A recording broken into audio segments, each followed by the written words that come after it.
खबर आपको बता रहे हैं, सहायक शिक्षक जो बीएड किए हुए हैं उनकी नौकरी जाने का खतरा अब मंडरा रहा है और ऐसे में जल्द सत्याग्रह करने पहुंचे तूर्ता धरना स्थल के पास ही पुलिस ने प्रदर्शनकारियों को हालांकि रोक दिया।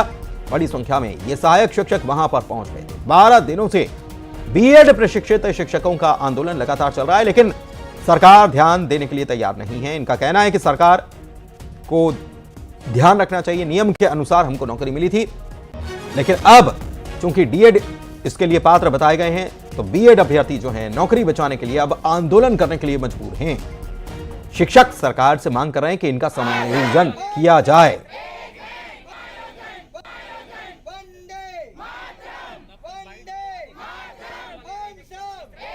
ये बड़ी खबर इस वक्त आपको बता रहे हैं। दरअसल आपको बता दें कि ये सहायक शिक्षक जो हैं इनकी नियुक्ति कर दी गई थी, लेकिन बाद में कोर्ट की तरफ से ऑर्डर आया कि बीएड की जगह डीएड अभ्यर्थी जो हैं वो पात्र हैं और इस मामले में जो पात्र हैं उनको नियुक्ति दी जाए।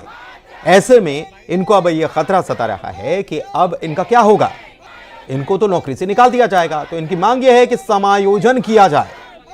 इसको लेकर बीते दिनों आपको याद होगा मुंडन भी कराया गया था। 3 दिन पहले इन्होंने मुंडन कराकर सरकार से गुहार लगाई थी कि सरकार इनकी मांगों पर ध्यान दे, लेकिन मुंडन कराने के बावजूद भी इनसे कोई बातचीत करने के लिए सरकार की तरफ से नहीं पहुंचा था। तो अनुनय यात्रा इन्होंने निकाली थी और इस अनुनय यात्रा के जरिए और अब जल्द सत्याग्रह के जरिए यह मांग इनके द्वारा की जा रही है कि इनका समायोजन किया जाए, क्योंकि इनके भविष्य का क्या होगा।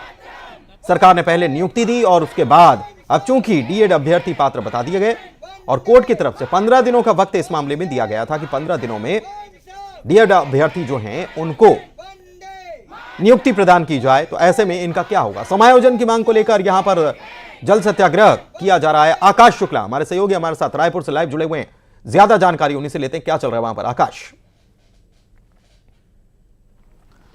जी बिल्कुल, समायोजन की मांग को लेकर जो तमाम शिक्षक है वो जल सत्याग्रह करने पहुंचे। ये जो तमाम शिक्षक है बीएड के अभ्यर्थी है। बता दें कि इससे पहले डीएड का प्रदर्शन हुआ था और वो नौकरी की मांग कर रहे थे। कोर्ट का आदेश आया, 15 दिनों के भीतर जो करीब 3000 शिक्षक है उन्हें नौकरी पर रखने का आदेश दिया गया। अब जो 3000 बीएड के शिक्षक है उनकी नौकरी पर खतरा मंडरा रहा है। कारण यही है कि नया रायपुर के तूता धरना स्थल पर प्रदर्शन कर रहे हैं और सीधे देख सकते हैं तस्वीर, जल सत्याग्रह करने पहुंचे हैं। सरकार से मांग कर रहे हैं कि समायोजन किया जाए ताकि ये जो 3000 करीब शिक्षक हैं उनकी नौकरी जो है बच सके, उनका जीवन यापन हो सके। सीधे चर्चा करेंगे कि क्या इनकी मांगे हैं। आप थोड़ा सा करीब आ जाइए। और लगातार मांग कर रहे, 12 दिनों से धरना प्रदर्शन कर रहे हैं, क्या मुख्य मांगे?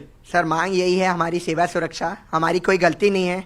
हम सरकार से यही विनती करते हैं और अब तक हम लोग अनुनय यात्रा ही चलाए हैं, गौ सेवा भी किए हैं, सब प्रोग्राम शिक्षक के हिसाब से ही किए हैं। हमने कोई गलती नहीं की। हम यही सरकार से विनती करते हैं कि हमारी नौकरी सुरक्षित रखे। जी बिल्कुल, क्या कारण क्या है कि आप लोग की नौकरी पे अब खतरा मंडरा रहा है?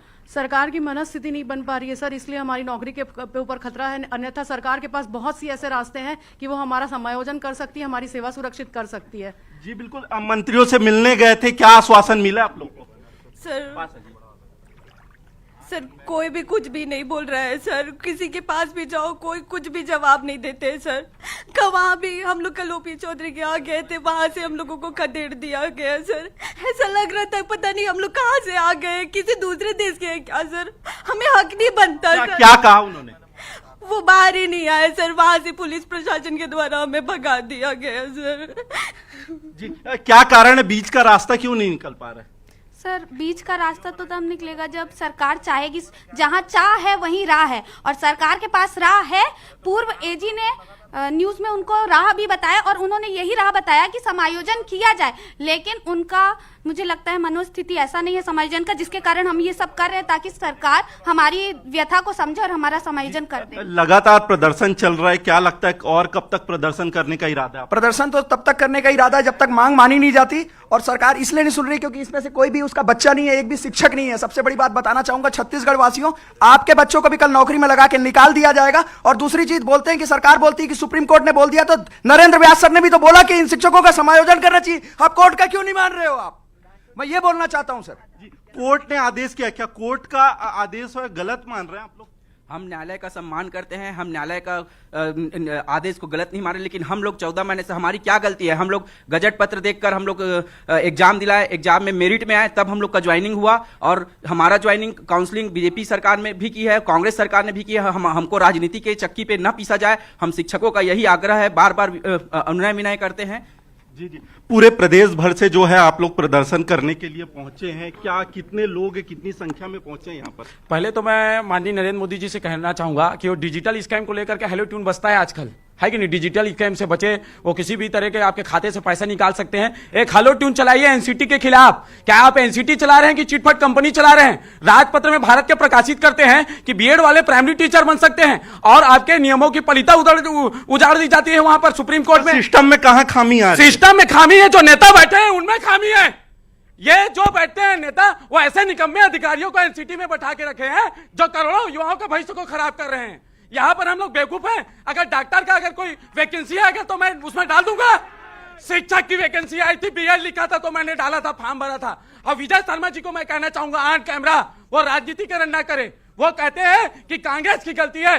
2 काउंसलिंग लोकसभा चुनाव के पहले आपने हजारों बच्चों को नियुक्ति दिया। तो देखिए, ये तमाम जो है बीएड अभ्यर्थी जिनका आक्रोश आप सीधे तौर पर देख सकते हैं, ये तालाब के किनारे बैठे हैं, कुछ यहाँ पर तालाब पर उतरे हैं और ये देखिए किस तरीके से जो है वो प्रदर्शन कर रहे हैं, लगातार मांग कर रहे हैं कि नौकरी इनकी बनी रहे, इनके नौकरी किसी तरीके से ना जाए, समायोजन हो जाए, क्योंकि अगर किसी तरीके से सरकार का आदेश निकल जाता है तो इनकी पूरी नौकरी जो है वो चली जाएगी, क्योंकि कोर्ट ने आदेश दे दिया है बीएड अभ्यर्थियों को नौकरी। लेकिन कोर्ट के आदेश से ज्यादा महत्व, कोर्ट का आदेश तो जो है उसका तो पालन हो ही रहा है आकाश, लेकिन उससे ज्यादा एक बात और अहम भी हो जाती है, उसका पालन तो सरकार कर ही रही है, लेकिन गजट नोटिफिकेशन अगर जारी होता है और उसमें यह बताया जाता है कि आप पात्र हैं, इनकी नौकरी इनको सरकार दे देती है, इनकी नियुक्ति हो जाती है, इसके बाद इनको उठा करके हटा देना, तो ये तो बड़ी अजीब परिस्थिति है। और ये बीते दिनों हम सुन रहे थे, मुंडन भी इन्होंने कराया था, लेकिन किसी ने कहीं सुनवाई भी नहीं की। मुंडन कराया, उसके बावजूद सुनवाई नहीं हो रही है। ये तो अजीब परिस्थिति है, कोई सुनने के लिए तैयार नहीं है। और वहां वो कह रही है, एक जो लड़की रो रही थी, अभ्यर्थी हैं, उन्होंने कहा कि वो गए थे और वहां से भगा दिया गया। ये बड़ी अजीब स्थिति है, इतने दिन से आंदोलन कर रहे हैं और कोई सुनवाई करने के लिए तैयार नहीं है सरकार में। जी बिल्कुल, परिस्थिति इसीलिए निर्मित हुई है क्योंकि देखिए कहीं ना कहीं सरकार ने नोटिफिकेशन निकाला, भर्ती प्रक्रिया पूरी सरकार ने की, अब वो मामला कोर्ट में फंस जाता है। एक तरफ आप नियुक्ति देते हैं, दूसरी तरफ मामला कोर्ट में फंसने के बाद स्थिति असमंजस की हो जाती है कि किन्हें नौकरी दे किन्हें ना दे। जो ये बीएड अभ्यर्थी है, ये भी है जो मेरिट के आधार पर आए, सीधे तौर पर अच्छे नंबर आए हैं, उसके बाद ही इनको नौकरी मिला। लेकिन विडंबना ये है कि नंबर अच्छे लाने के बाद भी, बिल्कुल सही बात है, बिल्कुल विडंबना है। और जो आपके साथ जुड़े थे वो ये कहते हुए भी नजर आए कि मैंने कोई डॉक्टरी के लिए तो नहीं भरा था कि मुझे डॉक्टर बना दो। बीएड आपने कहा कि आप पात्र हैं, मैंने उसके लिए भर्ती की और आपने मुझे चयन कर लिया। उसके बाद फिर ये, और सबसे बड़ी बात कि वो अधिकारी जिन्होंने नोटिफिकेशन निकाला उनको क्या ज्ञान था, सवाल वहां पर भी खड़ा होता है। और इतने बड़ी संख्या में लोगों के भविष्य को खराब करना क्या उचित माना जाएगा? बहुत शुक्रिया इस खबर पर जानकारी के लिए। चलिए बात करते हैं रक्षा मंत्री राजनाथ सिंह की। उज्जैन स्थित महाकालेश्वर मंदिर पहुंचे थे दर्शन करने के लिए। उनके साथ आर्मी चीफ और प्रभारी मंत्री गौतम टेटवाल भी रहे। बता दें कि राजनाथ सिंह महू स्थित आर्मी संस्थानों का दौरा करने के बाद महाकालेश्वर ज्योतिर्लिंग के दर्शन करने, पूजन करने पहुंचे थे।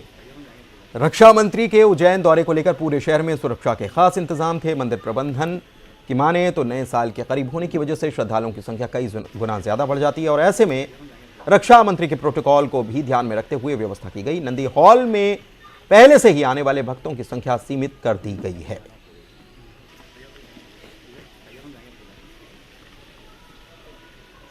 लंबे समय से हमारी यह उत्कट इच्छा थी कि भगवान महाकालेश्वर का मैं दर्शन करूं और आज यह अवसर मुझे प्राप्त हुआ।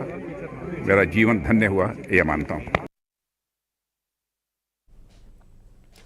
और इसी के साथ इस बुलेटिन में इतना ही। खबरें आगे भी जारी हैं।